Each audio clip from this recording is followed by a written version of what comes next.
শীতে কাঁপতে কাঁপতে বউ সাজাতে চলে গিয়েছিলাম Abadpukur. Hello everyone, this is Sultana Swarna. Welcome back to my new another blog video. কেমন আছেন সবাই? আশা করি অনেক ভালো আছেন। আমিও আলহামদুলিল্লাহ অনেক ভালো আছি। আজকে এত পরিমাণে শীত ছিল কি আর বলবো, মানে থরথর করে কাঁপছিলাম, এরকম একটা অবস্থা। যত কিছুই হয়ে যাক, বুকিং নিয়েছি, কাজ তো করতেই হবে। শীত লাগুক আর গরম লাগুক, আমাদের বৃষ্টির মধ্যেও কাজ করতে হয়, এরকম একটা সিচুয়েশন, যেহেতু বুকিং নিয়েছি আর কি। তো আমি আর আমার বাবা একসাথে বের হয়ে পড়েছি, আর শীতের পোশাকও পরে নিয়েছি যাতে মোটরসাইকেলে যাব, ঠান্ডাটা একটু কম লাগে আর কি। আর যেতে যেতেই আমরা শীতের আমেজটা একটু উপভোগ করছিলাম, আর আমাদের আত্রায়ের তালতলিটাও সুন্দর ভিউ উপভোগ করছিলাম।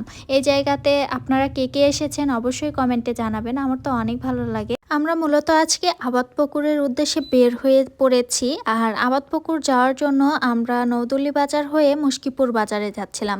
সেখান থেকেই আর কি সবাইকে একটু জিজ্ঞাসা করে নিলাম যে আবাদপুকুর কোন পাশ দিয়ে গেলে ভালো হবে, তো সবাই আমাদেরকে রাস্তাটা একটু দেখিয়ে দিল। পুরো রাস্তাটা অনেক ভালো ছিল, মানে একদম সোজা রাস্তা ছিল। আমাদের যেতে প্রায় 20-25 মিনিট টাইম লেগেছে, বেশি সময়ও লাগে নাই।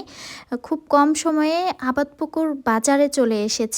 আর আবাদপুকুর বাজারটা অনেক বড়, আমার দেখে অনেক ভালো লেগেছে। এই এলাকায় কখনো আসা হয় নাই, এই ফার্স্ট টাইম আমি আসছি। এটা রানীনগর থানাতে ধরে। আর এই এলাকাতে দেখছি যে সবগুলো মাটির বাড়ি আর দোতলা বাড়ি, মানে বেশিরভাগ বাড়ি এরকম দোতলা বাড়ি। তো দেখে আমার তো খুব ভালোই লাগলো। এরকম বাড়ি তো এর আগে কখনো দেখিনি, দেখেছি হয়তো অনেক আগে, বাট এরকম প্রত্যেকটা বাড়ি প্রায় দোতলা মাটির। আর যেখানে সাজাইতে আসছি সেই বাড়িটাও মাটির বাড়ি ছিল। আর এখানকার ডেকোরেশনটাও অনেক সুন্দর ছিল, আমাদের এলাকার থেকে আর কি বেটার আর কি। তারপরে বউয়ের আউটফিটগুলো আমি গুছিয়ে নিচ্ছিলাম, তারপরে সাজানো শুরু করে দিয়েছি। সাজটা শেষ করে বউকে সব কিছু পরিয়ে দিচ্ছিলাম।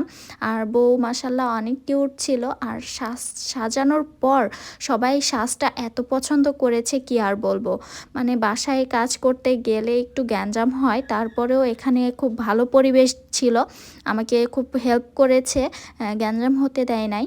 তারপরে সুন্দরভাবে কাজটা কমপ্লিট করেছি, তারাও খুশি, আমিও খুশি। তো তারপরে বউকে কমপ্লিট করার পরে বউয়ের মুখ থেকে আমরা একটু ভয়েস নিচ্ছিলাম যে তার কাছে কেমন লেগেছে। সেও মাশাল্লাহ বলেছে অনেক ভালো লেগেছে। আর আসলেই মাশাল্লাহ অনেক কিউট লাগছিল বউকে। তো তারপর খাওয়া দাওয়া শেষ করে রওনা দিয়ে দিয়েছি বাসার উদ্দেশ্যে। বাবুকে রেখে গিয়েছি, যেহেতু বেশি দেরি করি না, যত তাড়াতাড়ি আমি কাজটা শেষ করতে পারি ততই আমার জন্য ভালো হয়। এই বউকে আগামীকালকে আবারও রিসেপশনের লুক দেওয়ার জন্য প্রতিশোধ চলে যাব, ওখানে ওনার শ্বশুর বাড়ি। তো আমার এই ভিডিওটা কেমন লাগলো আপনাদের কাছে অবশ্যই কমেন্টে জানাবেন। আমার পেজটাকে ফলো দিয়ে রাখবেন, লাইক কমেন্ট শেয়ার করবেন।